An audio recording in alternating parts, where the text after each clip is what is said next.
Nicole Scott here from Mobile Geeks, and today I'm going to be reviewing the LG G5. I have been a huge fan of LG phones ever since the G2, minus the G3, didn't really love that one. So that LG has a new flagship with a complete design departure on the original G series has me incredibly curious. So let's find out where I land on the G5, since I am kind of an LG fangirl.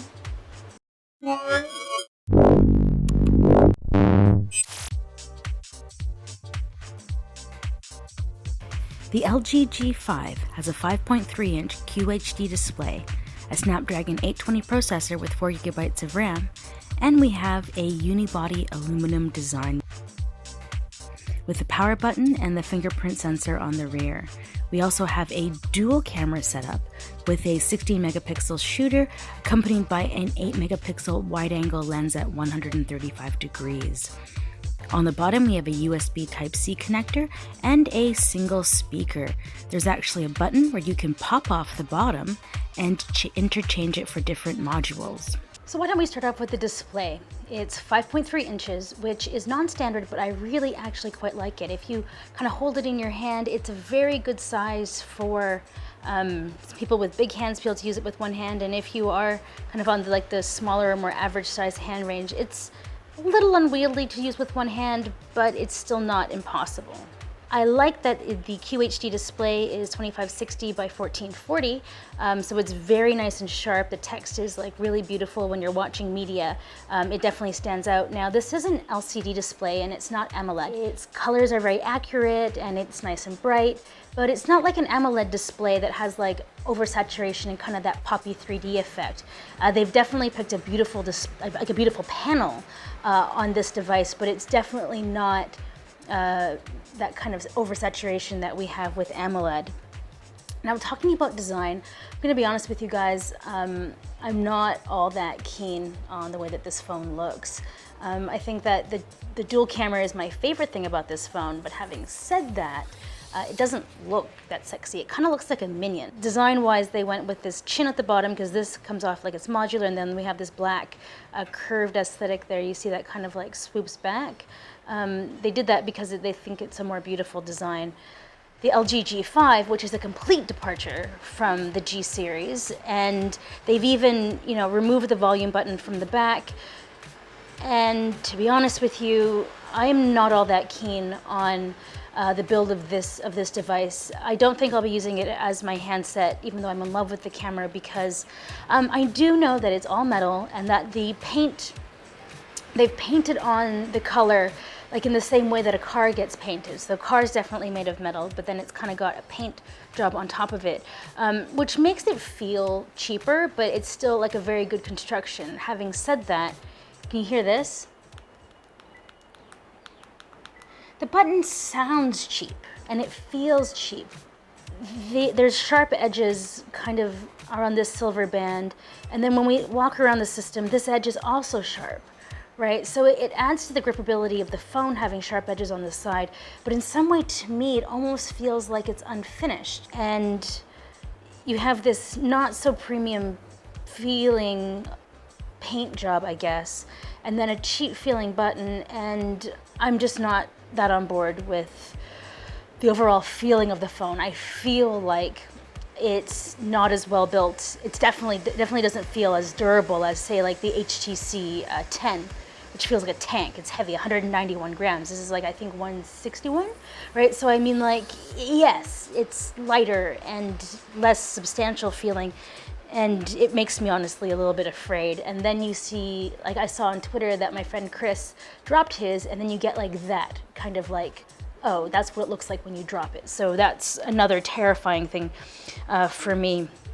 I also have been having some issues with the fingerprint sensor on the back, where sometimes it does register as a miss. I've talked to other people who have it, and they haven't complained at all about this. They think it works completely fine, so it could just be touch and go on my unit.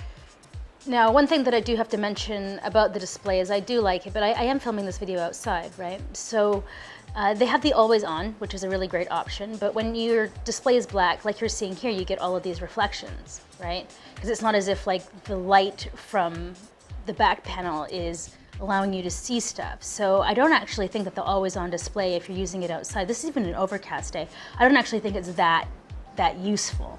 So every smartphone maker has been kind of going, oh, always on, always on. Yeah, and these guys have it, but look at that. Is that really a useful always on? No, not really. So now let's talk about sound. Let's play this single track here. For a single speaker, this actually sounds quite good. Nice and clear.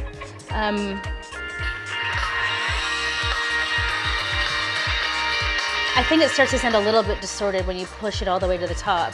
I mean, this is even LG's preloaded song, so clearly they've listened to it on the speakers, but it does sound a bit distorted at high volumes. But for a single speaker device, this has to be one of the better, maybe even the best single stereo sound that I've heard. It's definitely no HTC 10, even though they've changed their setup from the boom sound being on the bottom and on the front speaker. I don't know why LG just didn't do that. If they're going to have a single speaker on the bottom, I mean, this is a speaker because you have to listen to it for like your phone calls. So I don't know why they just didn't also choose to play music through there.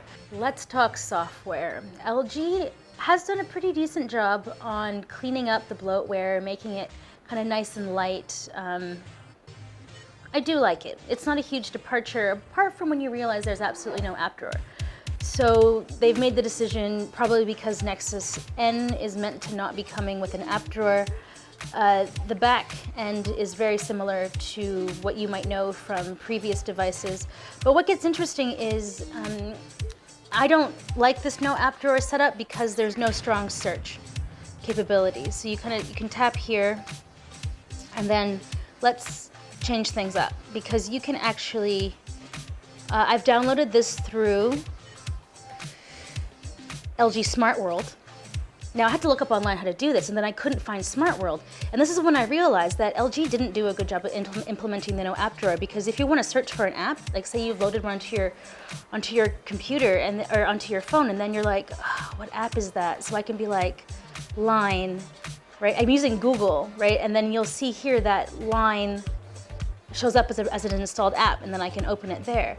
But apart from that, you're kind of like, oh, well, crap. How do I search for stuff? And Huawei, when you pull down on a Huawei, right, you can actually search the phone, right? So these guys didn't do that, and that's actually a huge loss, because you have to organize everything into folders. And what if you don't remember where you've put something? So it's having strong search is something that you need to do. So you can get this back through. You can get your app drawer back. And I'm not an app drawer person. I don't need one. I just think that they did a poor job in implementing the software for the app drawer list setup. So you probably want to add in an app drawer. So this is what it looks like. It's very, see, this is what I'm talking about. You hit this button and then boom, you can search your phone for an app, right? Like if you don't remember what it is, or you're trying to type it in and you can't find it, you can just search your phone for an app. Using Google as a search is a cop-out, and it's a shitty way to do a UI. It's just a shitty way to do a UI. So I don't like that LG screwed up their default, but you can get it back, and it's pretty good, right? So it has the same kind of setup for everything, except you get your app drawer back. So that is nice. All right, now let's talk camera, because this is the winning feature for me on this device. So there's the wide angle, and there's where we pull it in. So this is where the dual camera setup comes in. So we have the main camera, which is 16 megapixel. Then we have a secondary 8 megapixel camera that has a 185-degree wide angle lens. We have OIS as well as laser focus in there. So now let's just take a look at a couple of photos here. So here's the full 16 megapixel, and then we go to the wide angle. So for me, if you're someone who's super into photography, right, you can Instagram that perfectly now, whereas you took this and this isn't very Instagrammable, right, because you won't be able to fit that into the square. But if you suddenly go wide, right, you're able to have some great detail, nice resolution, and then you're able to get the entire thing in there, right? So the wide angle, when you're close up, like, it looks quite good. There's it zoomed in, and then there it is in the wide angle. Now, one thing that you should know about the wide-angle lens is that it has an f-stop or an aperture of f2.4, so it's actually less good in low light than the close-up, which isn't handling the backlight here very well, which has an aperture of f1.8. So much better in low light than the wide-angle. So that's just something to consider if you're, see, there you go. There's the close-up, there's the wide-angle. I mean, it's really quite good. Close-up, wide angle, right? It changes the perspective on the photo significantly, right? You're able to kind of take an average, like, oh, here's Taipei Main Station, here's Taipei Main Station. It really gives you a great sense of scale. Photos of buildings is where it counts as well.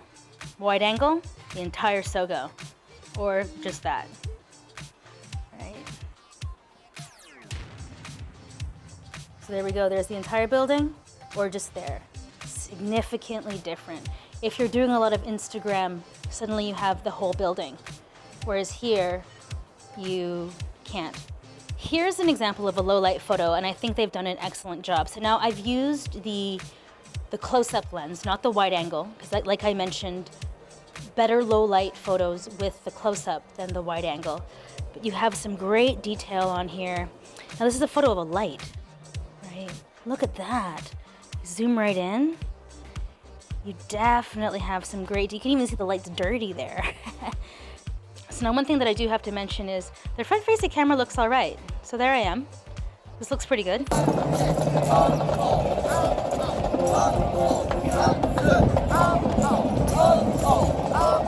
Right, but then later on in the week on a show floor where things weren't so good, so I shot this video of the Gigabyte bricks, and I thought this camera should be good enough for me to be able to use it, and it's okay lighting, but if you just look how noisy this is.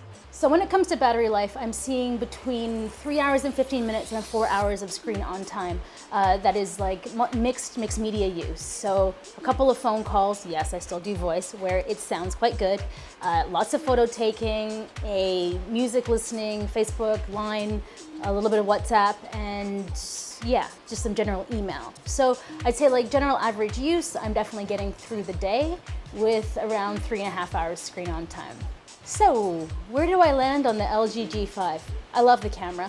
I love this wide angle business, this dual lens thing, being able to go wide and really just get the shot, how things are just so much better for Instagram if you want to have like a wide landscape and to fit it in, and just to taking pictures of big buildings and everything. The fact that it's modular and allows you to put the camera grip onto the bottom, giving you an extra like 2 hours of battery life, which is perfect for when you're out and about taking photos. So you can, you know, basically the 2 hours of screen on time is the 2 hours of photo taking whenever I'm sightseeing. So I do like the modularity, but having said that, this is the first attempt, right? And bravo LG for giving the industry a breath of fresh air, you know, definitely a new design, the modularity. It's a strong concept. I like the camera attachment. The hi-fi audio is interesting, though not available in the US, FYI. But this is the first one, right? And if they keep the connector the same for the G6, then it's going to be interesting in terms of you being able to keep your accessories and the accessory makers, right, not having to start over again. Right, so that's going to be very interesting if that's what happens with the G6 and the modularity. But when you put this up against the Galaxy S7, right, the S6 series had a lot of mistakes, and they corrected that with the S7. So the S7 is very iterative. But having said that, they nailed it, right? And I'm not a Samsung fangirl. I haven't loved a Samsung phone since the S2. So, like, for me to be saying that about Samsung and not about LG really kind of says a lot about how Samsung really has, you know, iterated and refined the S7 so well. But the deal breaker for me is just, it feels not durable enough. And I know that maybe has to do a little bit with the coating on top of the all metal, but I'm clumsy, I'm a klutz, and I'm a destroyer of phones and a breaker of screens. And I just don't feel solid and secure using the G5. So it won't be making it into my personal handset or into my personal bag, but having said that, I'm probably gonna carry it around just for the camera, right? Because we do have it in the office. And this is actually the T-Mobile edition, so I'll be using it in the US, but I'm gonna have to buy myself a really rugged case. So what do you guys think? Let me know in the comments. Let's start a discussion, because the wide angle camera is addictive and it's gonna be hard to walk away from after this review. All right, Nicole Scott here from Mobile Geeks. If you haven't already, subscribe to our channel, like this video, do all the sharing because every like and share counts.